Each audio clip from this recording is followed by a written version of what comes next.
Be'ezras Hashem, with Hashem's help, we begin today a new set of laws, the second set in this book, Hilchos, Klei, Hamikdash, v'ha'ovdim bai, the laws of the temple utensils and those who served inside the temple, the Kohanim, the Leviim. Like the Rambam always does, he gives us a list of which mitzvahs are going to be discussed in this set of laws out of the 613. Yesh bichlalan arba esrei mitzvahs. We're going to be discussing 14 mitzvahs in this set of laws. Sheish mitzvahs aseh, u'shmeina mitzvahs leis aseh, 6 positive mitzvahs, 8 negative mitzvahs, v'zehu pratan, and these are their details. Aleph, lasois shemen hamishcha. We have to make the special anointing oil that was used to anoint kings and to anoint the Kohen Gadol and to anoint the vessels in the Mishkan. Beis shaloi lasois kamayu. Outside of the temple, we're not allowed to replicate. You cannot make the shemen hamishcha in the exact recipe if it's not for the holy use. Gimel shalei lasuch mimenu. It's also forbidden for a regular person to just use it as a nice anointing oil. Is that recipe or is that proportion? Huh? Everything. Recipe and proportion. Dalid shalei lasis kemaskainas hakteides. It's forbidden. You cannot make like the recipe again, proportionally, and the recipe of the kteides, of the incense. Hey shalei lahaktir al mizbeach hazahav chutz min hakteides. Outside of the golden mizbeach that was inside of the temple structure, you cannot offer on this mizbeach anything but the incense. Vav lasis ha'aron ala kasef. Special commandment that the Kohanim need to carry the aron, the holy ark, on their shoulders. We'll see if it was the Kohanim or the Leviim. Zayin shalo yasuru habadim mimenu. The staves, the poles that are in the ark may not be removed from the ark. Ches sheyaved halevi b'mikdash. There's special services that have to be done by a Levi in the holy temple. Tes shelo yaseh echad bimleches chaverei b'mikdash. One person cannot do other people's work. You must do your work, your job.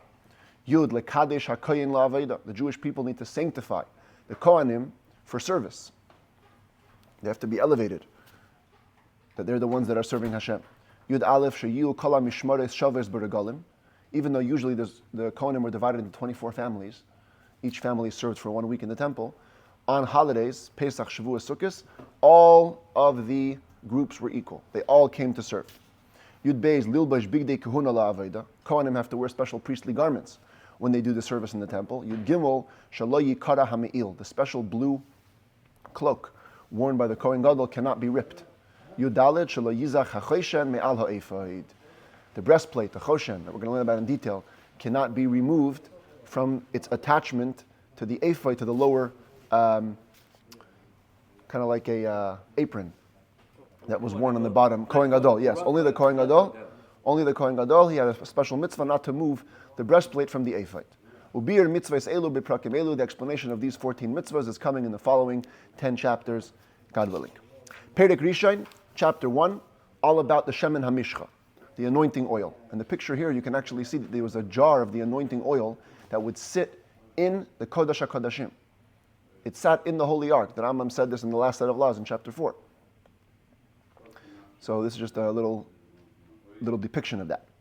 The Rambam says, Halacha Aleph, mitzvah saseh, it's a positive commandment, lasois shemen hamishcha, to prepare the anointing oil, sheyeh muchan lidvarim shetzrichin meshicha bay, that it should be ready for the things that need to be anointed with it, which will detail what they are.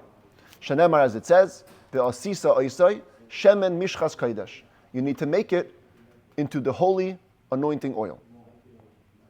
Halacha beis, ve'kacha asahu Moshe Rabbeinu b'midbar. This is how it was made the first time round. And I guess if it ever runs out, miraculously it didn't, but in halacha you have to address all possible cases. So if it runs out, you'll know how to make it based on this recipe, which Moshe Rabbeinu did. This is how Moshe did it in the midbar. Lakach min hamoyer, v'hakinamoin, v'hakida. He took 3 ingredients. Moyer is deer musk. There's a special deer that's called the musk deer, and the male musk has a gland in its abdomen that produces these pods. And if you slaughter the deer and you take this out and you leave it to dry, when you pop open the pod, the material in it becomes like granular. Is it musk? Right? Yeah, this is musk. And then it can be used in the making of a spice. Smell good? Yes, it has a good fragrance. That's the mor. The Rambam will soon elaborate on this. Kinamin is, of course, cinnamon. And kida Kida is costus. They identify it here in Latin as the Sasaria lapa, if you care. And it's also smell good? Yes, they all smell very good. Mikol echad mishloshtan chamesh meyes shekel b'shekel hakodesh. From each of these three ingredients, he took the weight of 500 holy shekels. Umiknei haboisem, then he took another plant called the knei boisem, the fragrant cane, chamishim umasayim, 250. What is the fragrant cane? This is a bit of an argument between the modern day people. Rav Kafach understands it to be what he calls the Acorus calamus, this one over here. Okay, and Rav Aryeh Kaplan talks about it as either the, I don't know how to pronounce this, the Simbo Pagone Martini or the Palmarosa plant. Anyway, Knei Boisem. That's one of these plants that are supposed to smell very good. He took 250 shekels of this plant. V'zeh shenemar b'Torah. And even though the Torah says, V'kinmon besem, machatzisei chamishim u'masayim, kinmon besem is the kinamon, it's the cinnamon. And here it says you should take 250. So why did the Rambam put it before in the list of the 500? Because it says machatzisei chamishim u'masayim. Half of it is 250, which means shashoikli moisei b'shtei pa'amim, chamishim u'masayim b'chol pa'am. You weigh it twice, 250 each time. Rashi explains this way you get a little bit of an extra, because when people weigh, they don't weigh exactly. You get a little bit more. So you wanted to have from the kinamon ultimately 500, but you did it in two sets of 250 to get a little bit more. He ground each one separately. So the musk ground separately, the cinnamon, and then the costus, and then the whatever this knei boisem is. He ground them separately. Ve'erav hakoil, mixed them all together. V'shara oisan b'mayim zakin u'mesukin, and he soaked them into clear, sweet water, not salty, in other words, proper good water, ad sheyatza kol koichan b'mayim, until their entire strength was expressed into the water. So now the water is holding the strength of these ground spices. V'nasan al hamayim shemen zayisin, and then he poured onto the water. So here's the imaginary picture from some artist. He poured onto the water a hin, which is a measurement of beautiful olive oil. A hin is 12 lug, kol lug arba revi'iyos. Every lug has 4 revi'is. Revi'is we're familiar with. That's the measurement we use for kiddush. For most liquid measurements in Torah are a revi'is. A revi'is means a quarter of a lug. And a hin is 12 lug. So it's 48 times a revi'is. Ubishal hakoil al ha'esh. Now that he has this mixture of basically water holding spice strength with oil on top, because the oil always will rise to the top. So what did he do? Ubishal hakoil al ha'esh. He cooked it all on the fire. Ad sha'avdu hamayim, till all the water evaporated. V'nishar hashemen. And what remained is the oil. And now the oil, if you think about it, has absorbed from the water all the power of the spices, so the oil is not very fragrant. And he put it into a vessel that would last for generations. There's an argument in the Gemara how this Shemen HaMishcha was made. This is one of the opinions. Others would say he would soak it in the oil. But the basic argument to that is that the oil, there wasn't enough oil to match the amount of spices. If you have 500 shekel worth of spices, so a hin of oil is not going to cover all the spices. Therefore, the halachic opinion is that he would put the spices into the water, and then the water would evaporate into the oil. Halacha Gimel. Now we're going to define each of the 3 things we mentioned before. Hamoyer, this moyer we spoke about before, the musk, hu hadam hatzarur b'chaya shebahaydu hayadu alakol.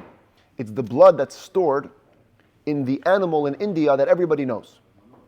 Shemisbasmin ba b'nei adam b'chol makom. Everybody uses it for perfume. And again, that's what I said before as musk deer. By the way, other Rishonim argue on the Rambam's definition. They say, how could there be something impure in a holy Shemen HaMishcha? Musk is from deer. Huh? Musk is from But it's blood. Yeah, but I think I just looked It's at it. clean. I don't think it's actually a deer. It's Ah. It's tahor. So first of all, it's blood. Second of all, it's not a kosher animal. No, it's not a kosher deer. You're right. It's called musk deer, but it's not a kosher animal. So other Rishonim say that there couldn't be something impure in the Shemen HaMishcha. They say that myrrh is actually a fragrant spice called myrrh, even today. Myrrh. That's how you spell it. The Rashba understands that. Huh? More it's not. More itself. Doesn't that make like bones? It does. Bones, Myrrh? bones in the. I'm going to show it to you tomorrow, a picture of the myrrh. But no, but the Rambam holds that it's the musk. The Rabbi explains according to Kabbalah why that is, because if you want to truly elevate this world, you have to incorporate all the ingredients. Sometimes even the non-kosher ingredients, if they could be used in a holy way, you have to use them in a holy way. The hakinomain, what is the kinomain? So today we know it's cinnamon, but the Rambam identifies it. Hu ha'etz sheba me'i'ei haidu. It's the wood, the plant that comes from the islands of India. Shereichai toiv umizgamrim by bnei adam. It smells good. People use it in perfume. The hakida hi hakoisht, and kida is the costus plant. Uknei boisem, the knei boisem that I told you before has about 3 opinions what it is. Heim hakonim hadakim kateven. They are thin reeds. Ha'adumim, they're red. Here you see them green, but when they grow fully, they become reddish.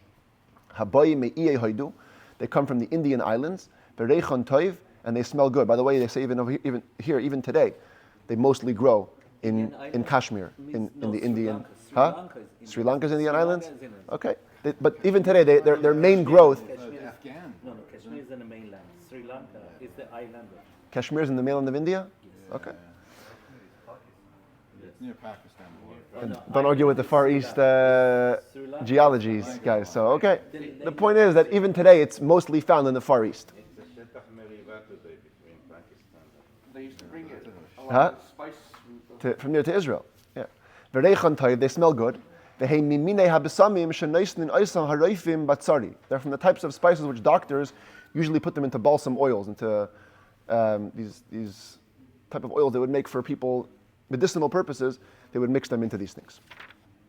Okay, that's how Moshe Rabbeinu did it back then. It says that if somebody replicates the shemen hamishcha, kamaisa hazeh v'kamishkal hazeh, in this way, remember this procedure, and this weight, v'loy hoisiv v'loy gara, no more, no less. B'meizid, if he does so purposely, chayav kares, you get excision. You're liable to your neshama being cut off. B'shegig, if you did it by mistake, inadvertently, mevi chatas kvua, you have to bring the standard chatas, standard sin offering. Shenemar, because it says in the verse, it's actually 3 verses in a row that talks about the shemen hamishcha. So we're focused now on the last one.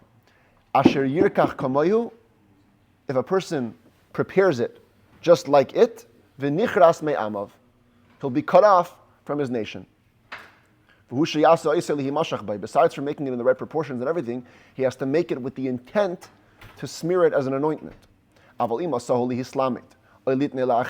if he only made it to learn, he wants to know the halachas, or to give it to somebody else as a gift, potter, he's exempt. Exempt still means forbidden, but you don't get the punishment. Halacha hey, hasach mishemen hamishcha kazayas. If somebody doesn't make it, someone else made it, but he is using it to anoint himself just for fun, and he uses an olive-sized portion of the oil. B'meizid, if he does so purposely, chayav kares, you get excision. U'b'shoigig, maybe chatas kvua, and if he did it inadvertently, he brings a sin offering. Shenemar, as it says, v'asher yitein mimenu alzar, it's the end of the verse over here. Anybody that puts it on a stranger, v'nichras me'amav, he will be cut off from his people. Ve'ein chayavin ela al sichas shemen hamishcha she'asa Moshe. However, you're only liable for anointing that oil which Moshe Rabbeinu made. Shenemar mimenu, it says from it. Where's the mimenu? Mimenu alzar, over here. Mizeh shenemar by, from the one about which it says, shemen mishchas kodesh yi azeli, this should be for me a holy anointing oil. Umei oilam leinasa shemen acher chutz mima she'asa Moshe. The Rambam says you should know halachically. Never was there another oil made besides for the one that Moshe Rabbeinu made. Halacha vav echad asaches atzmai ve'echad asaches acherim. Doesn't matter whether you anoint yourself or you anoint others. Shenemar v'asher yitein mimenu alzar. It says if he puts it on a stranger. I don't care if it's on himself or someone else. Hasach kelimu behema v'ivdekechavim shehim kemoisa. If a person anoints utensils, or an animal, or an idol-worshipping Gentile which is like an animal, or you anoint a dead person with it, potter, you're exempt. Shenemar al besar adam lo yisach. It cannot be put on the flesh of an adam. Adam is the specific term for a Jewish person. It excludes non-Jews. Atem kriyim adam, the Talmud says only you are called adam, not the non-Jews. It excludes animals and it excludes dead people. Halacha zayin. So who could? Who could use the shemen hamishcha? Who was it meant for? Ein moishchin mimenu l'deiros. For all generations, the only people that we would anoint them with this oil was Ella Koyanim Gedolim, the high priest, when a new high priest was inducted, that was part of his inauguration. Umishuach Milchama, the special Kohen who was in charge of war. There was a Kohen who had to give messages to the people before they went out to war, like encouragement, pep talk. He also was treated in some ways like a Kohen Gadol. He had the anointing oil. Umalche Beis David Bilvad, and only the kings of the Davidic dynasty, not the other kings of Israel once it was split, only from the house of David. Afilu Kohen ben Kohen, where's my picture? Oh, here's the Kohen Gadol getting anointed. Even a Kohen, the son of a Kohen, would be anointed. In other words, if the Kohen Gadol was the father, and then his son took over, you had to anoint him again. Shenemar v'hakohen hamashiach tachtav mibanav. The Kohen who was anointed under him or in place of him, even from his sons. In other words, even if the new Kohen Gadol is from his sons of the previous Kohen Gadol, he still has to be anointed. Halacha ches bebayis sheni sheyasham shemen hamishcha, in the temple number 2, where there was no oil. We saw in the last set of laws that they buried it underground with the aron. The only way to inaugurate the Kohen Gadol was by the fact that he put on more clothes. Because a regular Kohen wore only 4 garments, a Kohen Gadol wore 8, as we're going to see later in this set of laws. So ideally, Shemen HaMishcha was used, but if you don't have it, then the clothes itself was the inauguration. He would wear the garments of the high priesthood. Halacha tes, Keitzad Moishchin es HaKohen. How would they go about anointing the Kohen? So here in the picture again, he's just pouring it over his head. Maybe that's not so exact. Tzak es Hashemen al Roshai. He would pour the oil over his head. V'sach mimenu al gabe einov kemin ki yevanis. And then, once the oil was on the head, whoever was doing it would smear down from the oil that was on his head. It smeared down between or on top of his eyes in the shape of a key, of the Greek key, kazeh, which looks like this. In some Rambams, they actually have a picture. The Greek key is like today's C. It's a round semicircle. Don't know. That's what some say. Others say a key is actually an X. An X shape. Yeah, that's, if you look up the Greek alphabet, that's, Huh? if you look up the Greek alphabet, well, that's key is an X. Really? It's strange though. C-H-I. Okay. Yeah, chi. Yeah, C-H-I is an X. Yeah, they actually write it over here that in some manuscripts they have a C because they think that the Rambam maybe meant Roman, not Greek.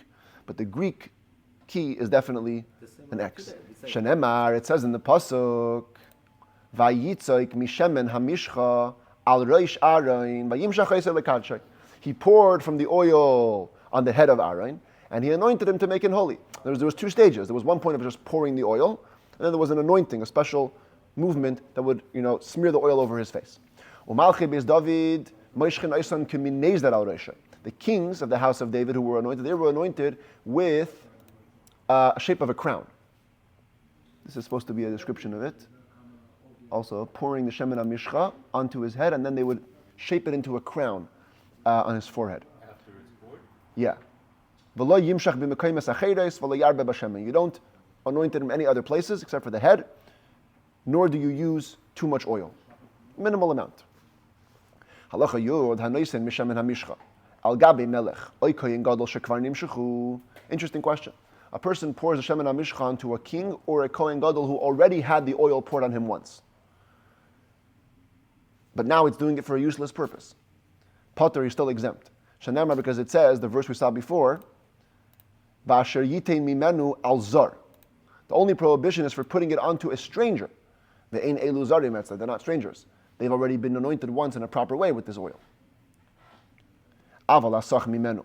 Afilu lemelech v'kohen gadol, but anointing, not just pouring it on. If you actually smear it in, even if it's a king, even if it's a kohen gadol, chayev, they're liable. Shenemar, because it says in this verse, al besar adam lo yisach.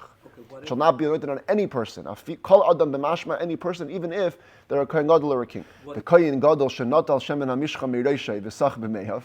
What if the high priest, on the day of the anointment, the guy's pouring Shemen HaMishcha, he's like, this is a one-time opportunity. So he grabs some of the oil and he rubs it on his stomach. Chayav kares, he's liable to excision. V'husha yasach mimenu b'kazayis, as long as he uses an olive-sized portion, because he's anointing himself in a way that he shouldn't. Halacha Yud Aleph, that was all for the Kohen Gadol, not for the king. Ein moishchin es hamelech ela al gabe hamayon. We only anoint the king by a stream. It's a symbol. Shetimashech malchuto, that his kingdom should last, should continue, like the stream. Ve'ein moishchin melech ben melech. We never anoint a king who is the son of a king. Shehamalchus Yerusha lamelech la'ilam, because kingdom goes as an inheritance. Always. Once a father has it, it stays in his family. Shenemar, as it says, Hu uvanav b'kerev Yisrael, him and his sons amongst the Jewish people. V'im hoysa sham machlekes, but if there was a dispute between some of the sons, moishchin oisai, then we purposely anoint the proper king kedei lesalek hamachlekes ulohidi ala koil shezeu melech levadai, to remove the argument and to let everybody know that this is the real king. This happened a few times in history. King Solomon, who was David HaMelech's son, that's like the ultimate Malchus based David. He was anointed because Adoniyahu, the brother, made a big a coup. He staged a rebellion. He wanted to take the crown. The Yoyash mipnei Asalya, Yoyash the king was also anointed because of his brother Asalya. The Yehoiachaz mipnei Yehoyakim Achiv, and Yehoiachaz later was also anointed because of Yehoyakim, his brother. The Zeshem Mashach Elisha leYehu. And we find in the Navi that Elisha the prophet anointed Yehu ben Nimshi, was going to be a future king, but he was not a king from David. He was a king from Israel, right? That's the question here. So the Rambam says, Loi b'shemen hamishcha mashchai, ela b'shemen afarsimai. He didn't anoint him with the proper shemen hamishcha, he used persimmon oil. Good smelling, fragrant oil, it was another oil. V'davar zem maseiras be'ad hachachamim, this is a tradition received from the sages. We know that it wasn't the actual shemen hamishcha. Okay. Here's another thing that was used for the anointing oil. Halacha Yud Bey is Kol Klei Hamikdash she'asa Moshe b'midbar. All the utensils used in the Beis Hamikdash that was made by Moshe Rabbeinu in the desert, Lo niskadshu ela b'mishichasan b'shemen hamishcha. They only became holy once they were anointed with the anointing oil. Shenemar, as it says in the verse, we read it a few weeks ago, Vayimshachem vayikadesh esam. He anointed them and then he made them holy. But this law doesn't apply forever. All utensils in the temple. The usage makes them holy. What's called in the Talmud, the fact that they are used in service makes them holy. Shenemar, as it says also in a verse, the utensils which they use to serve in the holiness. With the service they become holy. Halacha Yud Gimel, hakapos, the spoons. There were different spoons used in the temple service. The hakaradais shemekablim b'hem hamenachos, and the bowls which were used to hold the flour offerings. The chen hamizrakais shemekablim b'hem adam, and the sprinkling vessels which were used to hold the blood. Ushar klei ashares, and all serving utensils in the temple. Kulan shel kesef v'shel zahav hayu, they were all precious metals. They were silver and gold. Umuter la'aseisan mishar minei matchais k'meshe be'arnu, and they were allowed to be made from any other metal if you needed to, as we explained in chapter 1. Of the last set of laws, they could even be made out of tin, if that's what they could afford. But if the community could afford, he made silver and gold. The chulan miskatra bimlachtan, they all become holy with their service. V'im nishbru, if they break, matich oisan, you melt them down. Ve'oisa oisan kli acher, make them into another utensil. Ve'ein kedushasan mistalekas mehan la'ilam, their holiness never leaves. Halacha yudalid klei ha'kodesh shenikvoi nisdeku. If a holy utensil got a hole or a crack, ein seis min oisan, we don't seal the crack. We're rich. You don't operate, on patching up things. You don't patch up a hole. Melt the whole thing down and make it new. If a blade of a knife slipped out of the handle or it got blemished, we don't put it back into the handle. You don't sharpen the knife. You bury them on the side of the temple entrance. This is the entrance to the Heichal. On the side of the Ulam, the antechamber, on the south side, there was a little room for burying unusable knives. They make new ones. We don't behave with poverty in a place of richness. We could afford a new knife. The knife got blemished, get another one. No need to resharpen this one. Yeah. But the kedusha shelem no sara leolam. Nachon. That's why we have to geniza. You bury them. You leave them in the side room. Halacha tezayin shtei midei shel yavesh hayu b'mikdash. There was two dry measuring cups. in the holy temple. Isarin v'chatzi isarin. One said isaron, a tenth of an ephah. The other said half of an isaron. Ha-isarin lamenachos. The isarin was used for measuring flour offerings, because a flour offering could be minimum of an isarin. V'chatzi ha-isarin lechalik be'minchas kohen gadol sheb'chol yom. And the half isarin was used to divide the kohen gadol's flour offering every day. He had to bring an isaron, but it had to be divided in half in the morning, half in the evening. They would use this cup to divide it in half. Yud Zayin v'sheva midas shalach hayusham. There was 7 liquid measuring cups. Hin, v'chatzi ahin, u'shlishis ahin, u'reviyis ahin. There was a hin, a half a hin, a third of a hin, and a quarter of a hin. The loig, v'chatzi loig u'reviyis. And there was a loig, and a half a loig, and a quarter of a loig. The lama hayu chatzi ahin, u'shlishis ahin, u'reviyis ahin. What were the half, third, and quarter of the hins for? Limdidas hanasachim shal zvachim. To measure out libations of different offerings. We had 2 weeks ago in the parsha, 3 weeks ago. Right, for a lamb, you brought a quarter of a hin. For a ram, you brought a third of a hin. For an ox, you brought a half of a hin. The loig, what was the one loig for? Limdidas shemen hamenachos, for the oil that was put in the flour offerings. The chatzi loig, the half a loig was used for limdidas shemen l'chol ner minera samenera, for the amount of the menorah lamps was a half a loig. Or revius lechalik b'hashemen lechavitin, and the quarter revius was for the oil for the pancakes of the kohen gadol, also had to be divided in half. There was nothing in the temple that had a hin, needed this measurement. Why was it there? Since it was in the temple from Moshe's times, because he used the hin for the shemen hamishcha, which we never made again. But since he used it, they kept it. Also, the half a loig was used for another purpose. They used to measure out water for the sota waters, the suspected adulteress, and oil for the Thanksgiving offering. The revius was also used, besides for the kohen gadol, was used the oil for the breads of the Nazirite, had a revius of oil, and the water for the mitzayra that he used to use in the purification process. They had to pour some blood of the bird into water. That water had to be a revius. They didn't become holy on account of these last things we just mentioned. For the temple services that we said before, for the mincha stuff, that's what they were originally sanctified for, but they also used to use them for other things. All of these measuring cups were holy, and they were considered part of the temple utensils. With one difference. The liquid measuring cups were anointed with oil on the inside and on the outside, because when you have liquid, many times they overflow. So there could be holy stuff touching the sides, so they anoint them from the outside also. The dry measurements were only anointed from the inside, because the flour would just pile up on top. Therefore, overflow of liquid measurements would be considered holy themselves, because they touched holy utensils. But the overflow of the dry measurements are not holy, because the outside of the utensils are not holy.